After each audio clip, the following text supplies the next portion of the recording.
It is such a privilege to be here this morning, and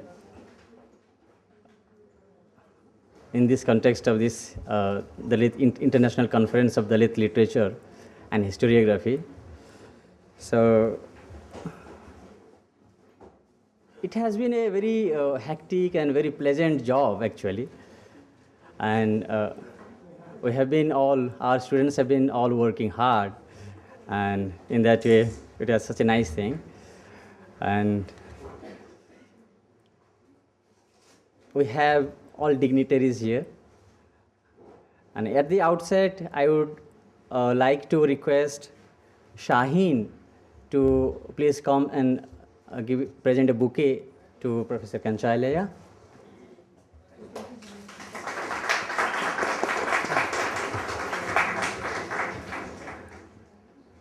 Thank you, Shaheen.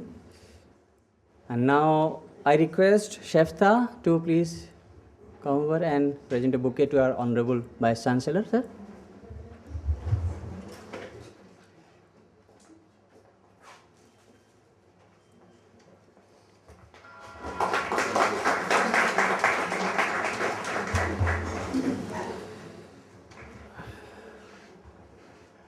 And now I request our own head, Professor Asaduddin, sir, to introduce the theme of the conference and say a few words of welcome to you people. Thank you, sir.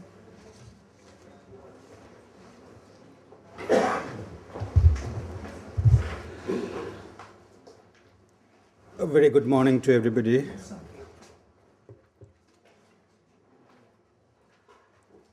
Esteemed Vice Chancellor, most illustrious keynote speaker, delegates from India and abroad, ladies and gentlemen. A very warm welcome to all of you on behalf of the Department of English, Jamia Millia Islamia, and on my personal behalf. Those who were here earlier, welcome once again. Those who have come for the first time, we wish you a pleasant visit and a comfortable stay in the university. Dalit literature has traveled a long way from its early beginning. From tentative, inchoate, half-formed narrations of life stories to a more nuanced and calibrated mapping of reality in contemporary India. Dalit literature emanating from different locations and languages like Marathi, Tamil, Gujarati, Malayalam, Odia, and Bangla have specific local characteristics of their own and yet have commonalities that make for pan-Indian solidarities possible.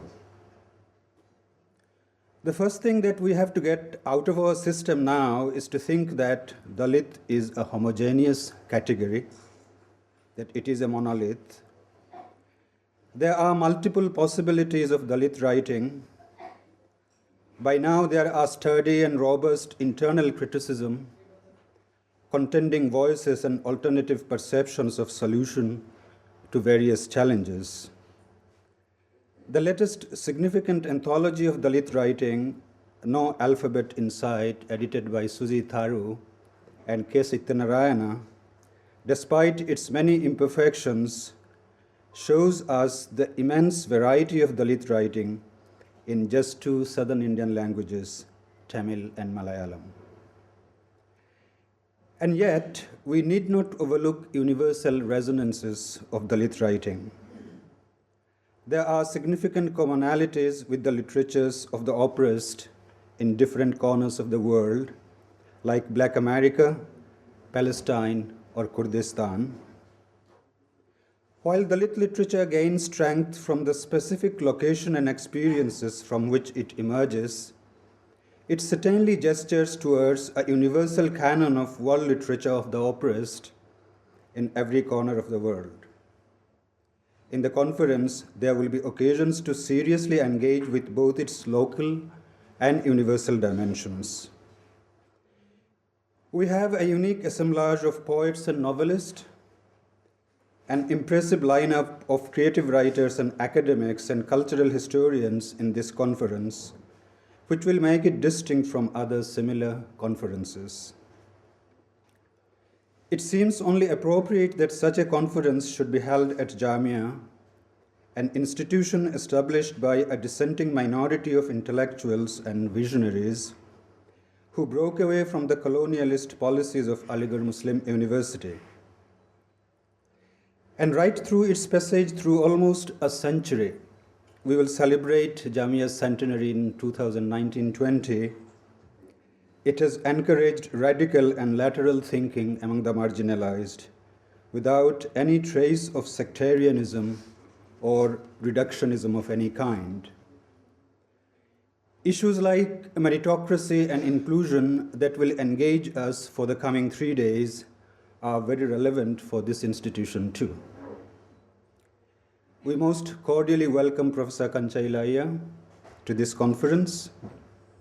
An entire generation of young academics and intellectuals look up to him for guidance and inspiration. His books, Why I Am Not a Hindu, Buffalo Nationalism, Untouchable God, and several others have stimulated us, provoked us, and jolted us into a new awareness of social and cultural realities in India. Professor Ilaiah, you have enhanced the value of this conference by your mere presence, and we eagerly wait for your keynote. I heartily welcome our esteemed Vice Chancellor, Professor S.M. Sajid, who is always the main inspiration behind any worthwhile project we undertake. As a distinguished professor of social work who has studied the workings of minority institutions, he has taken keen interest in the theme of the seminar, and I'd like to assure him that we will not fall short of his expectations in the quality of deliberations and intellectual transactions during this seminar.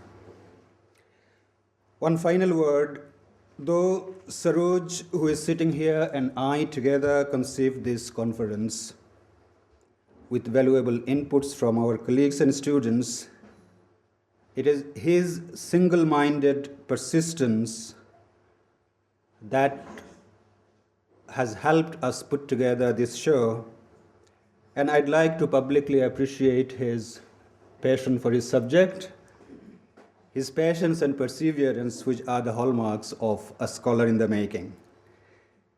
With these words, I'd like to invite Professor Ilaiah for his keynote.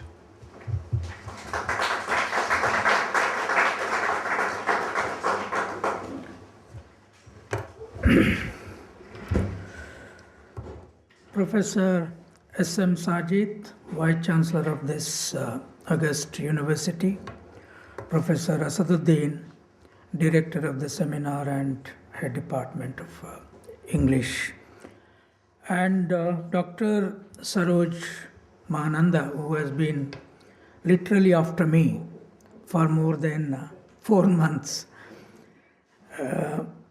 I'm extremely thankful to this university and feel honored to have been invited to give a keynote in English department conference, because by practice I'm a political scientist, and by my own evolution I'm a buffalo of this country, not a cow. So when when in a country of cow, when buffalo comes to inaugurate, there will be problems.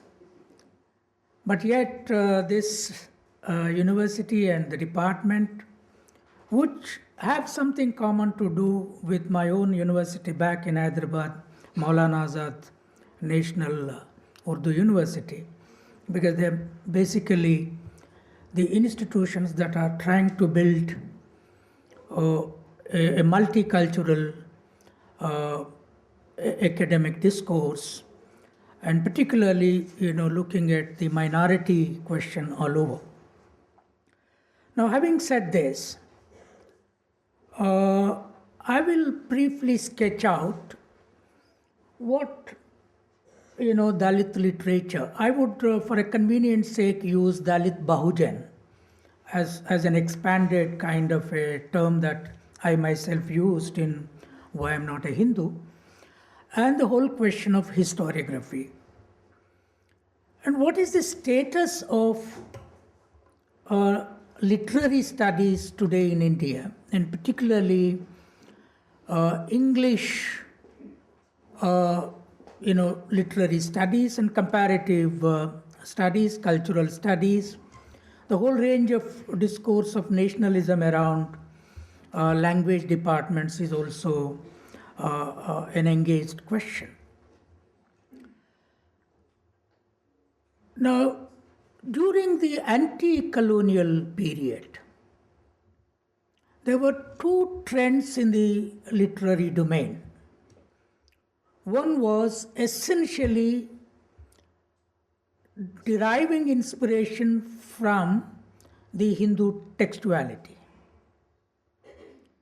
And the largest number of nationalists, from Raja Ram Mohan Rai to very young literary figures, political and literary figures, or theoreticians up to Ramon or Loya. They looked at the literary history of India as the Hindu literary history. So it were the Vedas, it were the Upanishads, it were essentially Ramayana and Mahabharata, who figured as the central discursive engagement of constructing modern India by connecting to the Indian past. But there was another stream with a deep past of its own, which was essentially started by Mahatma Jyotirao Phule. It drew its inspiration from not the Hindu textuality, but from the Buddhist, suttas and pitakas, and also the people's literature that is available, songs, their own stories. For the first time, it was Mahatma Phule when he wrote Gulamgiri. He was the first Sudra educated man in the modern period, slightly junior to Raja Ram Mohan Rai. When Raja Ram Mohan Rai designated the Renaissance period, what they called as Brahma Samaj, essentially drawing the life experience of Brahmins and the Hindu textuality, Mahatma Phule had constructed an alternative, different notion for Indian nationalism itself. That was Satya Shodhak Samaj, the truth seekers society.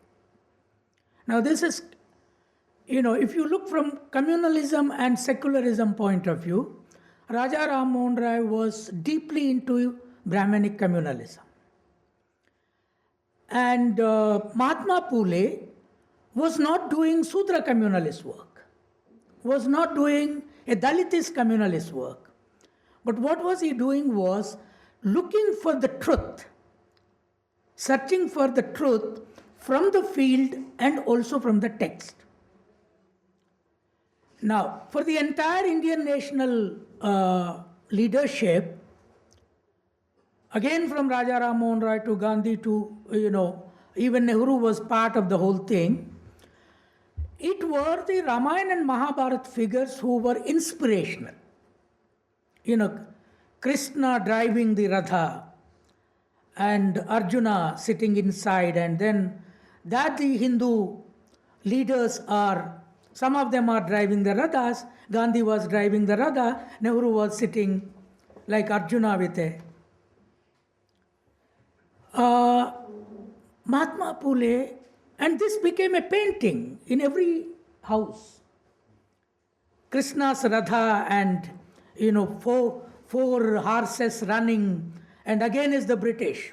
But inside their narrative, there was against Christian.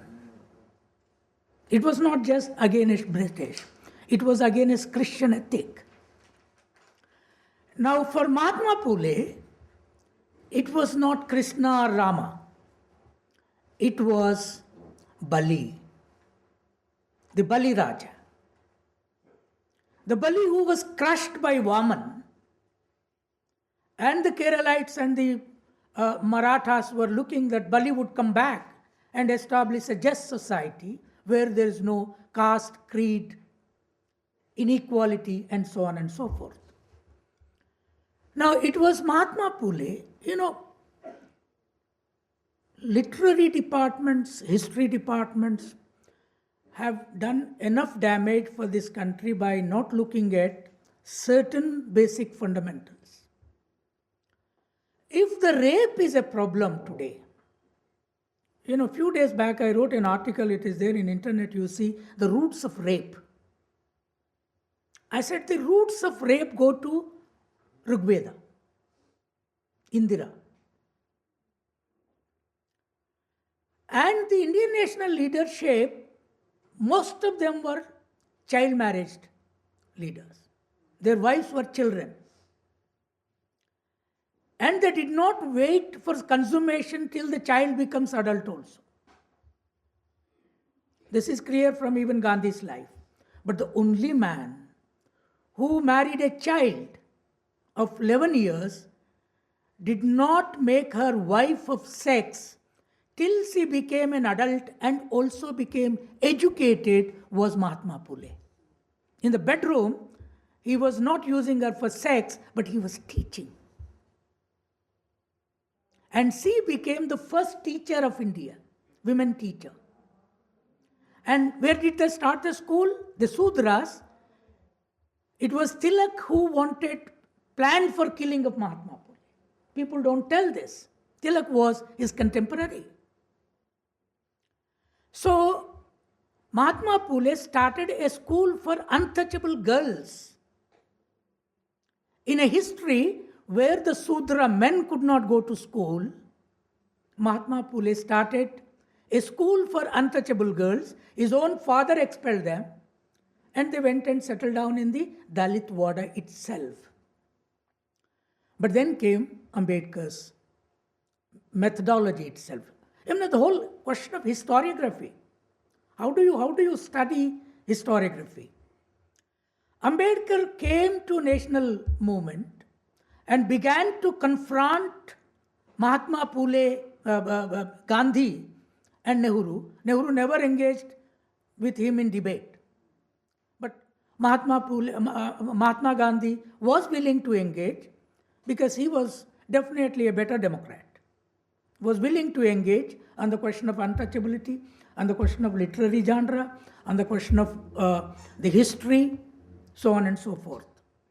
Now what came as an unexpected nationalist domain of literary discourse was that Ambedkar put in a massive way the Buddhist tradition on the national front. And any one of you who read my book, God as Political Philosopher, you go back to a section in that called Women's section. Our latest EPW has an article on that. See, the women, the Dalit women, the Sudra women who joined Buddhist Sanghas, and the Granikas, the prostitutional women who were having no status outside the bedroom of the kings and the rulers, but within the bedroom they were treated as sexual animals with a lot of payments. Now, the richest among them was Amrapali. And Buddha, after they started opening up the Bhikkhuni Sanghas, Amrapali was invited to the Sangha, and Buddha himself stood first and saluted her. Now, in the entire Hindu narration, there is no such history of respect to women. But Sita became the model, Savitri became the model, So there are two ways to look at historiography. One is what I call the historiography of productivity. The people who were producing food, the people who were artisans, the people who were producing pot, the people who were creating artifacts of, let us say, barber's knife. Now, see, Indian history did not examine the role of pot, the role of iron, the role of barber's knife, the role of shepherd, the role of iron smithing, and there were huge literary genres among them, songs and proverbs, cultural idioms, food cultural domains, all of them.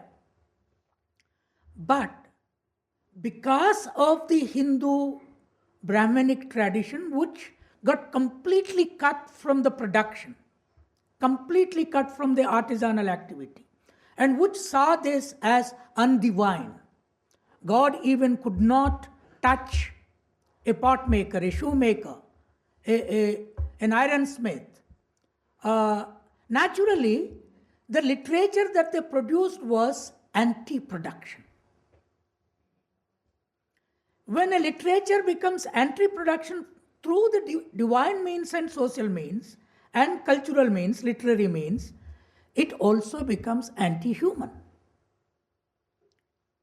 Because in a society where the producers and consumers are completely divided. Yesterday I was in Calcutta and Gayatri's Vibhag was there. I was asking her a simple question.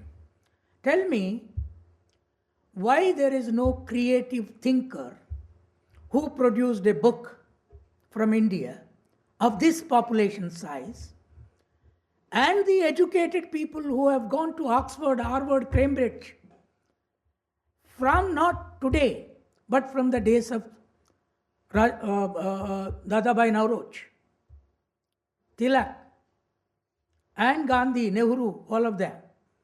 And from Dalit Bahujan tradition, the original, Raja Ram Mohan Rai constructed its so-called Renaissance having gone to England. Mahatma Phule did not go anywhere. His Renaissance started from within, from people's production. And he saw animals, he saw birds like Buddha, and saw friendship within the animal life. The songs that, he used cock as a symbol of clock. Cock as a symbol of clock. You read Mahatma Phule.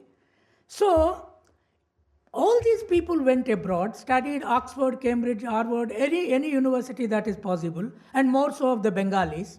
But tell me why there is no single thinker that India produced who will be used in higher studies of all universities in the world.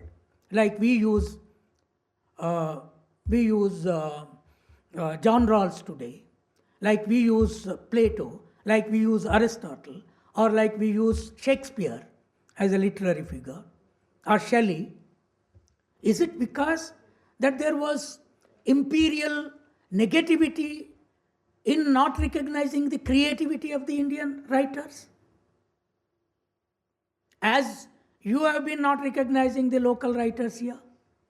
No, the standard is very bad. In spite of the fact that you all studied in the same Oxford, Cambridge, Harvard, your standard is very bad. Because, why? Even in Europe and America, the best literary source came from the productive communities. Adam Smith was a son of a smith.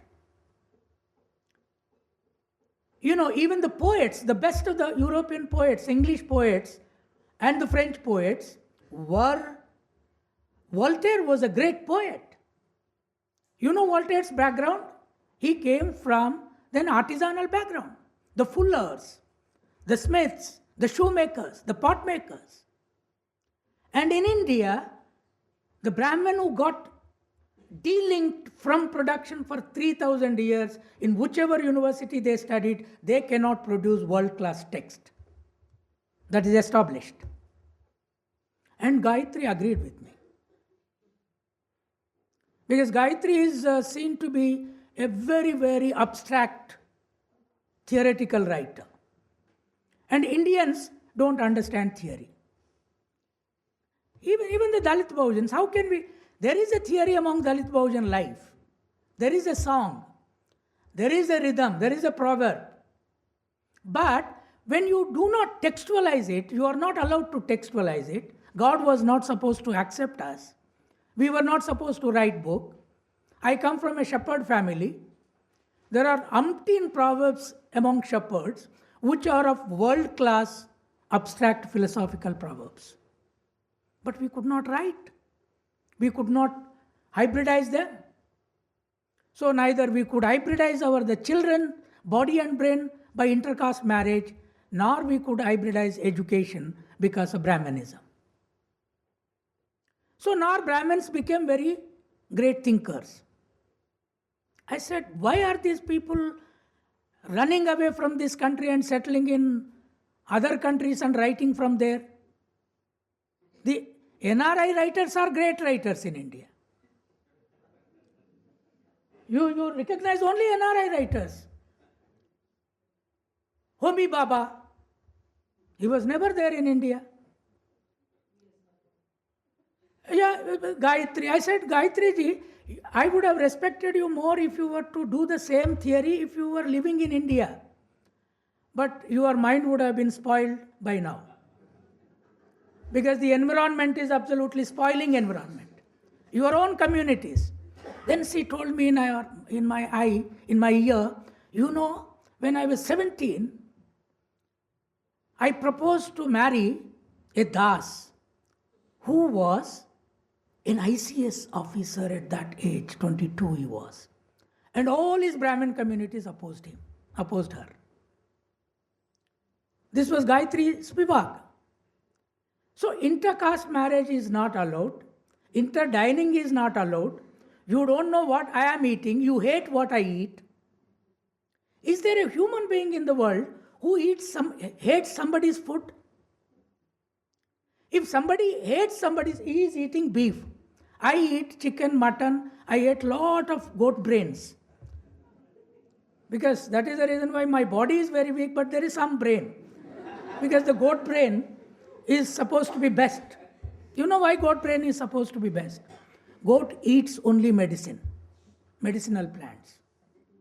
So since I come from shepherd background, my parents fed a lot of goat brain. Only brain is working little bit.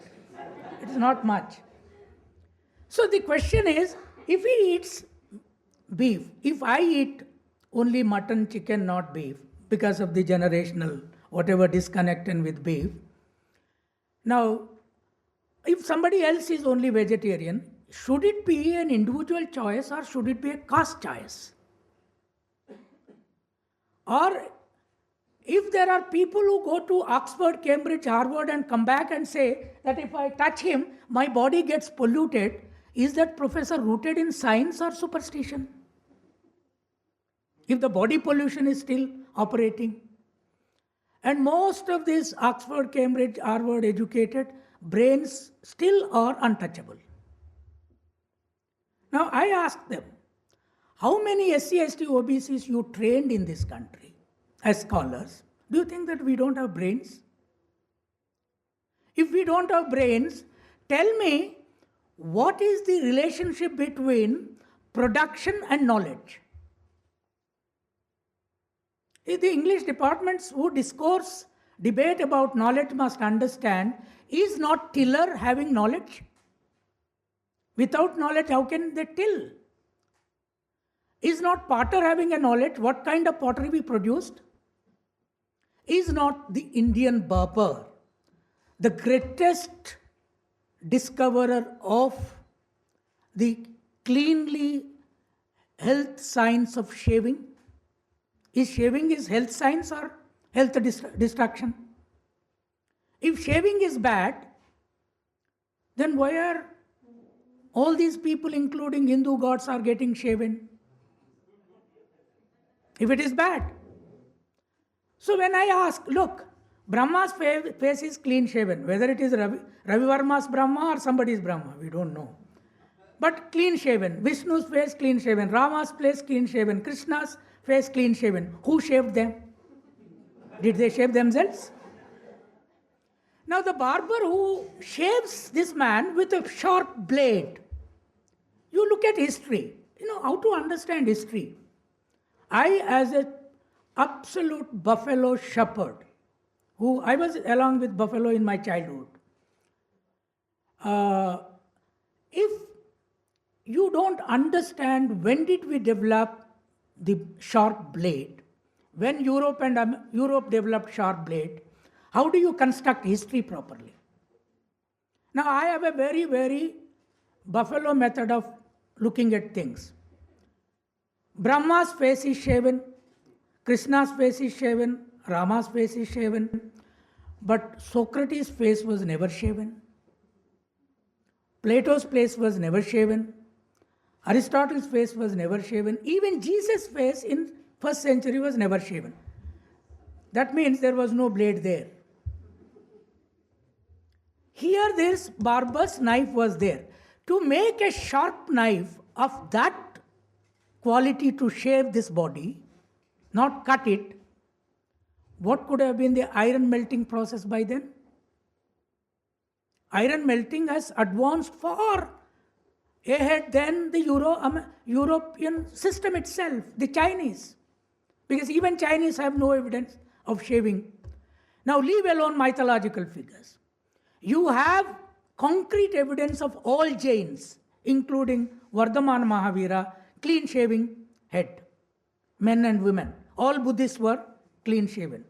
Buddha got shaved by a barber called Upali, family barber, and he learnt shaving and he shaved him back. That was democracy, what we call a Buddhist democracy. No Brahmin saint is ever shaven, nor I don't know whether they had bath. But there was no shaving. There was no shaving. Now, if Buddhist Sanghas were clean shaven, by then the Indian 6th century BC Indian blade was absolutely advanced. Now, if this were to be written about, the skills of the blade, the skills of shaving, the skill of nurturing people, cloth washing, is washing bad or good? Now, you have umpteen stories in Ramayana which made you make it the nationalist story. And in that story, why Rama sent Sita to forest? That there is a bad, washerman there. He was talking about Sita. No, absolutely dirty washerman. What was he doing? This man was accumulating dirt. Rama was accumulating. The washer was washing. Who is the clean source of cleanliness? A washerman. What did this washerwoman discover? You see my book, Post-Hindu India. The first discovery of soap was done in this country before world knew what soap was. Those were soil soaps. And the Dhobi women were great singers. And some of them joined Buddhist Sanghas in 6th century. And in Therigata you find their songs, which were remarkable. So what happened in this country was, you put a literary genre of Ramayana and Mahabharata, of Kalidasa's Raghuvamsha, of anything. I mean, what is great if Kalidasa sent a love letter? One sends a love letter, which is a big text. Another writes only about how to make love, called Vatsayana. There is no other work. And this is the greatest book of India across the world. Most sold book from India, original Indian written book is what? Only Vatsayana's Kama Sutra. Now I was asking, when Plato was writing Republic, why were you writing this book? This is a natural activity, animals also know. You don't have to teach them in those days. Now I can understand, let internet teach it. But But what they did was to make production undivine, to make production non-acceptable to God, and to make people who were involved in production as mlechas, as chandalas. They wrote these books, Kautilya's Ardhashastra, Manudharma, and Vatsayana's Kama Sutras. So why do we read Greek then? Is it because that I don't love my country, I hate Kautilya or Manu, and I love Plato and Aristotle? No, in Plato and Aristotle, there is a concrete theory. In Kautilya, there is no theory, nothing. Kill. Killing is the theory.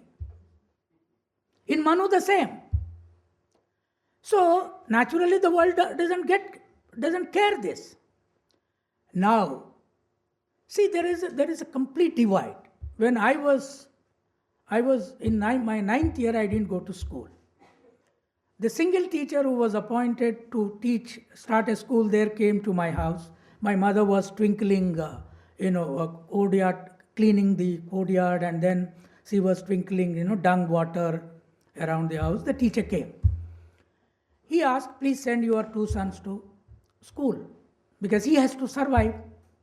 Somebody should send children. He didn't ask, send your 2 daughters. There were 2 daughters also. So my mother said, sending my children to school? No. If I send my children to school, devil Saraswati will kill them. What is this devil Saraswati you are calling? The teacher thought that Saraswati is goddess of education. My mother is saying devil Saraswati. No, Saraswati is goddess of education. Why are you talking like this? My grandmother came running from house and she said, look, Saraswati teaches Brahmans and Baniyas, kill Sudras. Now that's so for 3,000 years, we had no education till the British and the Scottish came, started schools.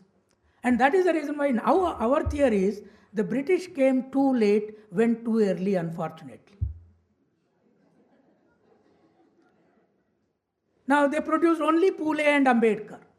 If they were to be here for some more time, yes, I was an English literature student in my BA, because how I went to English literature?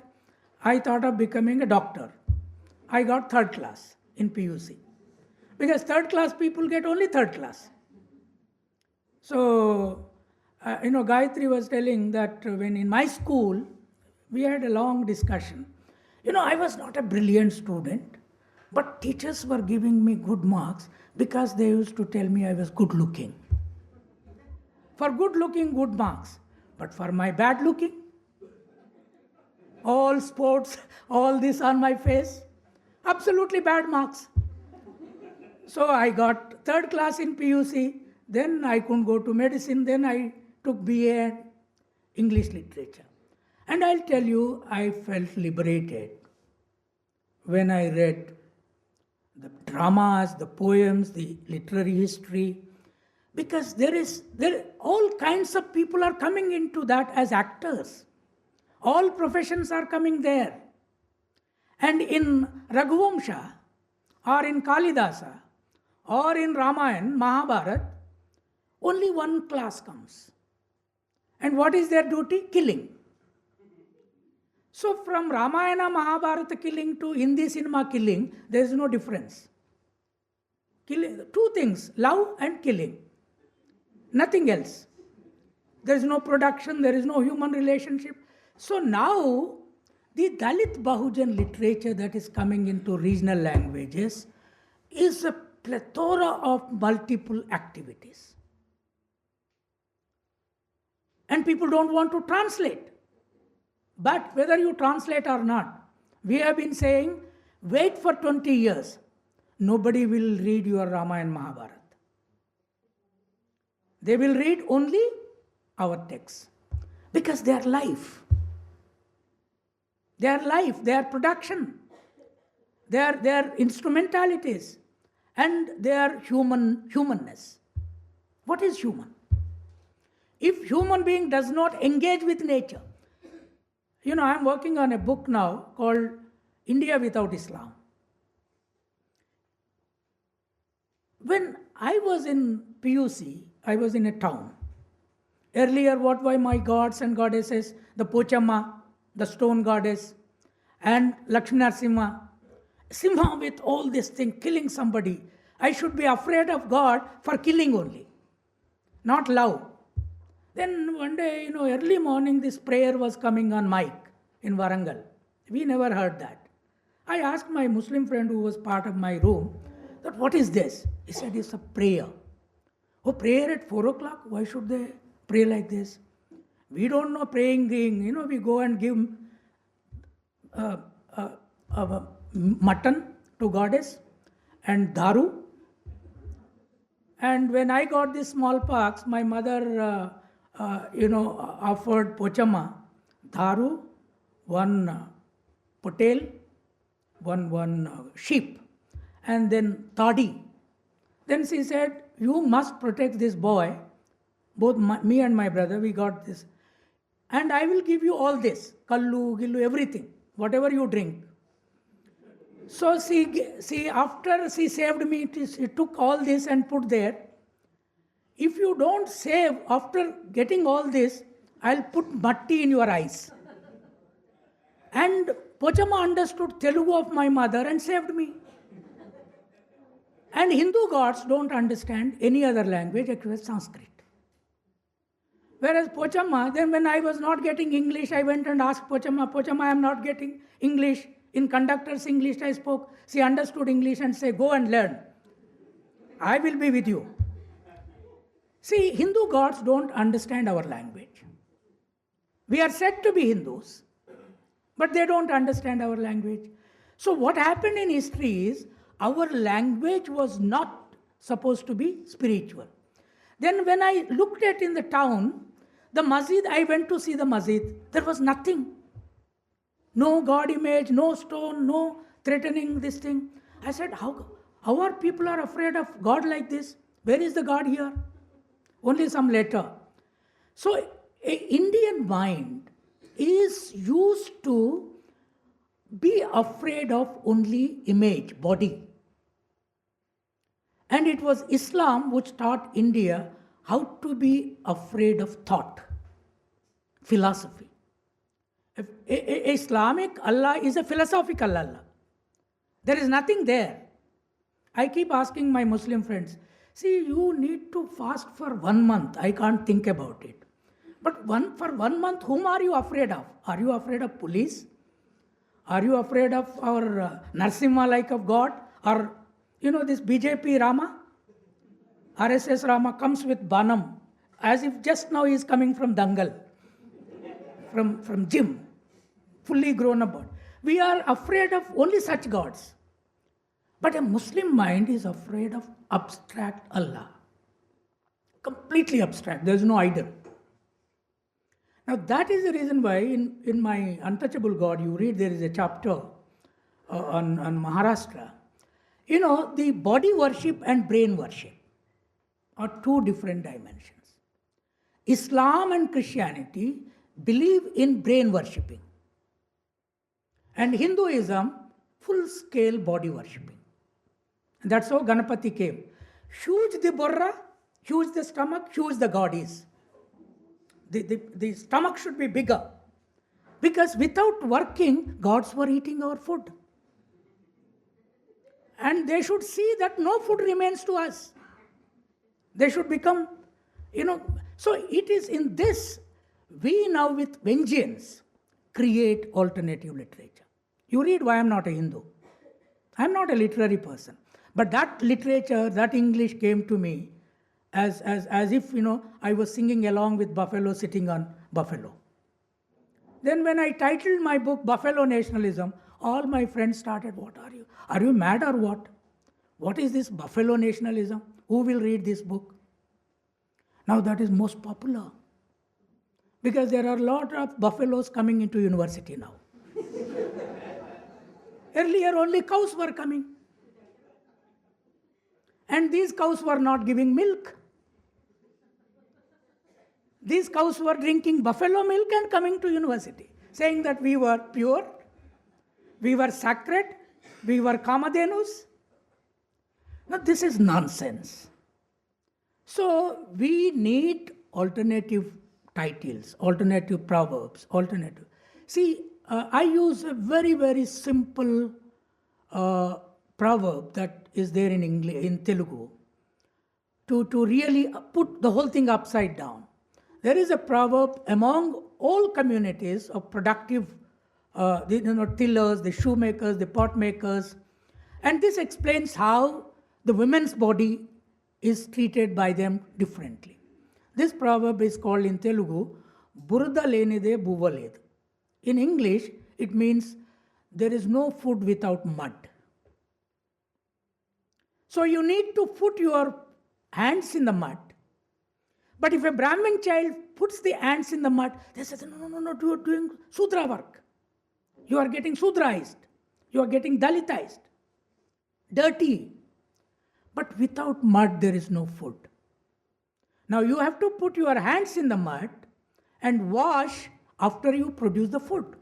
Washing is science, soap. Now this extended to woman's body. Menstrual blood is untouchable. Child procreation is untouchable. And what is really touchable after final product? The child. And for whom it is touchable? At the time of washing, it is touchable to mother only. No father in Hindu culture washes a child. Because washing is not their culture. Only spoiling. Only dirtifying is their culture. Men in India, I'll tell you, if men disappear from India, India will be cleanest. Because we have no culture. I'll tell you why this problem. I have a school in my village.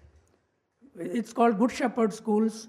As a major challenge from village, how we can start English medium. This is from LKG to 10th.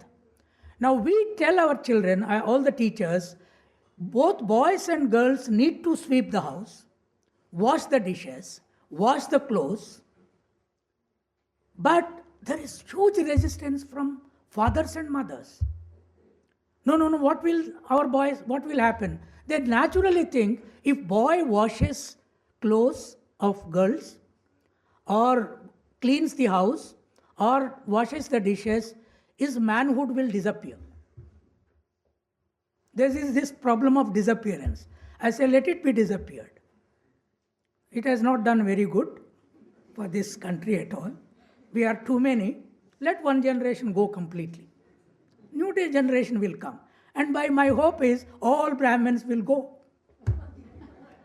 Either by migration or by disappearance. Let them go.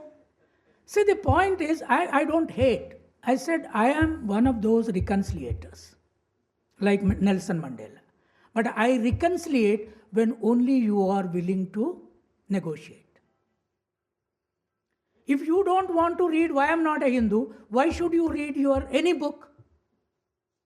If you don't want to read buffalo nationalism, why should I read your cow nationalism?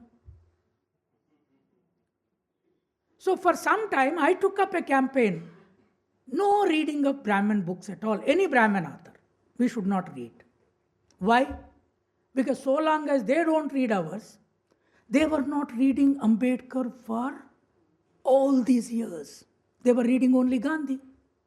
They were reading Nehru, Nehruvian nationalism, Nehruvian socialism. And Nehruvian socialism has produced now, what socialism we know. But Ambedkar, who was a great social scientist, who wrote with elaborative footnote and researching. Where did Gandhi research? Whatever came to his mind, he wrote. So his mind was creative, his thought. But Ambedkar's was. So then we said, let us stop reading Gandhi and Nehru till they read Ambedkar. And now they are reading. Because they know, once we stop reading, after we educated, where will be the market? These Oxford, Cambridge publishers are not very friendly, sympathetic to us. Now there is a Dalit textual market. That is our only book selling. Communist books are not selling at all. Stopped. Communists themselves are not even, Prakash Karat and Sitaram Yachuri are not reading now, leave alone others. So the problem is that a new generation of literature has come, a new generation of readers have come, a new generation of idea has come, and this historiography is relinking. We go back to Buddha, we go back to Sudra writers, we go back to Savitribai, we go back to Pule, and we connect to the present, the Dalit autobiographies, the OBC life, the women's life. Finally, I would say, there is a great difference of women's liberation in Dalit literature, Dalit Bahujan literature and Brahminic literature. If you hang around Sita, Savitri, Anasuya, I'll tell you, rape will not come down. You have to go and pick up Savitri Bai's. You have to go and pick up Sumangala in Buddhist tradition. If men were trying to rape, these women were kicking them back. So this Hindu Nari business is a big problem. And I keep telling, if the university permit me, I have been campaigning against sari and blouse dress because they are not kicking back dresses. You need to fight the Indian men because Indian Brahminic patriarchy is dead against women all through, in spite of reforms. So what we need to take is the Dalit Bahujan democratic patriarchal structures. There is patriarchy, but there is democracy. If husband beats wife will run into the street and say that this fellow is beating me. So what to do? All community will come. Either they beat him back or they will say divorce. Divorce and go. So we have very easy divorce and remarriage. It is there in Islam, it is there in other cultures. So women's liberation comes in a significant way if you look at the Dalit Bahujan literary traditions. Construct them, go back to villages, write about their practices, their food culture, their pluralities, their imaginations. It is a very fertile ground. For English literature students, I think India is the most fertile ground for writing new genre. Thank you very much for giving me this opportunity. It was such a beautiful, nice, scintillating discourse on Dalit historiography. And now, after that, I would request our Honorable Vice Chancellor Sahab to come and have a few words. Blessings. Thank you, sir. Let me admit this has been one of the best mornings for me for quite some time. It has been intellectually stimulating. It has been very, very incisive kind of a presentation which you have made. I'm delighted to be a part of it. And I find myself at a loss for two reasons. One is that I have never been a student of English literature, and the other, I have never been a student of history, which I think is a big loss. And second, I feel at a loss because I have to speak after Kancha has already spoken on the subject which is so close to his heart. And I was listening, and he said that the best literary sources come from the producers. And I was thinking, why? And I think what came to my mind was that is coming from the heart, not from the mind alone. And that is why these are the best. I was also, I think during this half an hour or so, I was also reminded of three very important and literary pieces of work by Gunnar Myrdal, Asian Drama, Paulo Freire, Pedagogy of the Oppressed, and Ivan Illich, De-Schooling the Society. I think there is so much of a commonality in what we are discussing and what are the major concerns of the society and what had been written long back about it, almost in the form of predictions.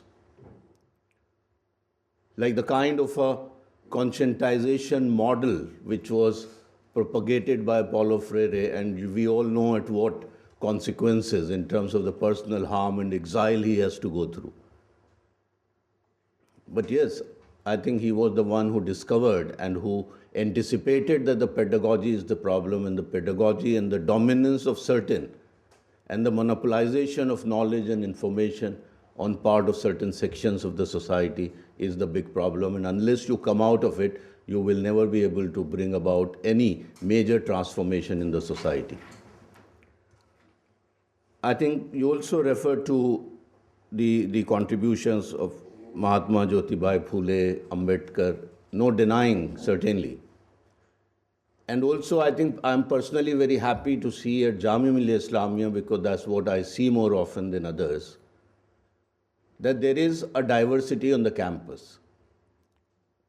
The diversity in terms of caste, socio-economic strata from which the students come, the advantaged and disadvantaged backgrounds, the girls, the Muslim girls, and that is what I think is the strength of this particular university, and that is what makes Jamia Millia Islamia what Jamia is actually about.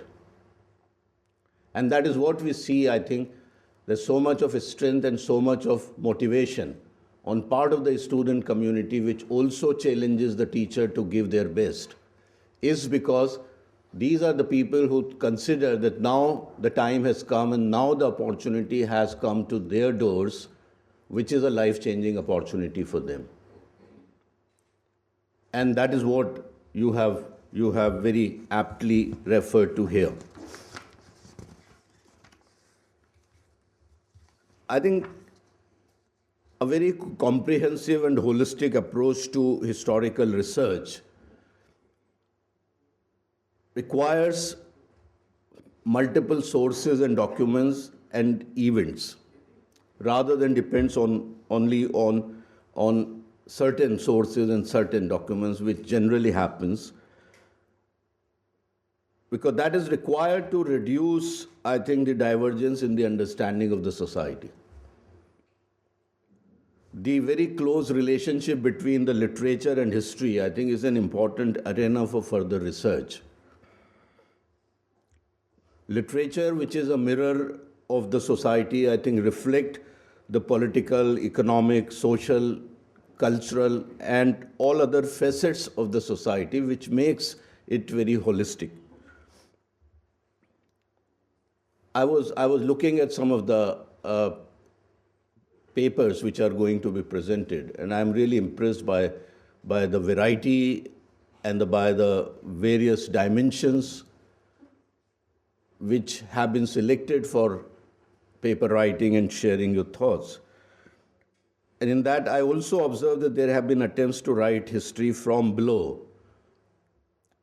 Yet, I find that the elitist nature of, I think, the literature is something which needs to be made more inclusive.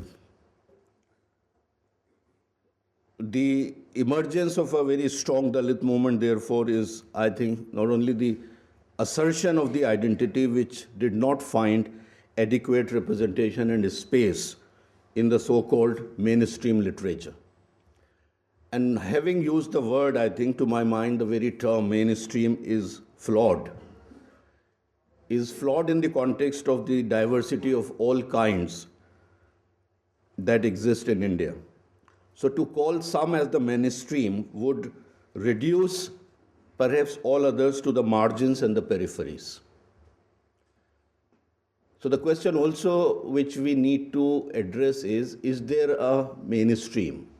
Or can there be a mainstream? Or should there be a mainstream? Or should there be only one mainstream, if there has to be?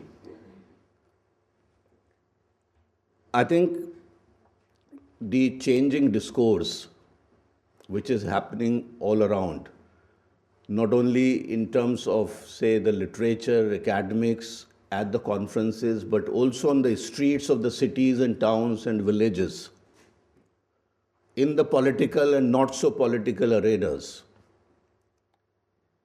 is at least indicating one thing very forcefully, and that is the change is required in the very established structures of the society, the structures which have become, or maybe they were right from the beginning, very exploitative in nature.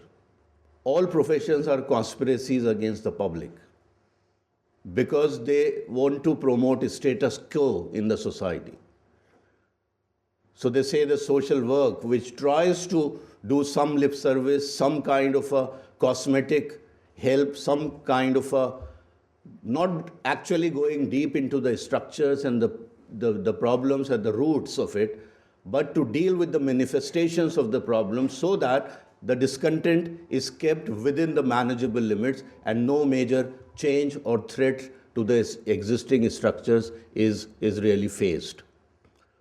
So I'm very sure that with the help of the literature, with the help of the writings of a number of writers which are emerging in this present era, this conference will be deliberating all these issues. I congratulate the Department of English for hosting and particularly for inviting Kancha to deliver the keynote address. I'm very sure this will set the tone for the kind of incisive discussions and the insights which are required in this particular theme and subject. I'm also very happy to note, and I would share with you the kind of intellectual vibrancy and enthusiasm and energy which I always found in the Department of English and the colleagues there, which is so infectious that I find that even the students are so actively engaged and do their best in whatever they do. I wish you all the very best. Thank you. Thank you, sir. This is the time for Thanksgiving, formal Thanksgiving. Here I am reminded of one statement by Sujit Haru, and I think she was partially correct. That she says Professor Kancha is the Franz Fanon of India. But okay, given the context and given the historical situation, given the chronology, yes, she is correct. I would say she was wrong because Franz Fanon would be the Kancha of Europe. Because the way Kancha has written all these days, after Ambedkar, I don't think anybody has written that consistently. And with his, as Mrs. Saab said, incisive tone, tenor, and arguments, and of course very ironical, subtle, satirical blending of all those, he is of course unmatchable. So thank you, sir. Thank you for giving such a pleasant and nice, entertaining one. And next, our thanks, sincere, heartfelt thank goes to, of course, to our own Vice Chancellor Saab. He has always been supportive. When he was registrar also, at that time also he was quite supportive. And I have, whatever little bit interaction I had with you, sir, that has always been memorable. So thank you so much for such a cooperation. And of course, when I'm saying all these things, I cannot hold myself back if I from thanking Professor Asaduddin, who has been my supervisor as well as my guide in this way, and he has been always showing the way how to go about it. Of course, I have been working, but it was his encouragement, constant encouragement, that has looked in this. And after all this, of course, the thank should go to all of you. Sincere thanks should go to all of you who have made this session very fruitful as well as successful. So thank you so much, all of you, for having spent some time and listened to Professor Kancha. Now the tea is waiting for all of us. So I know we are getting delayed for some time, but let's have a tea. Thank you so much, all of you.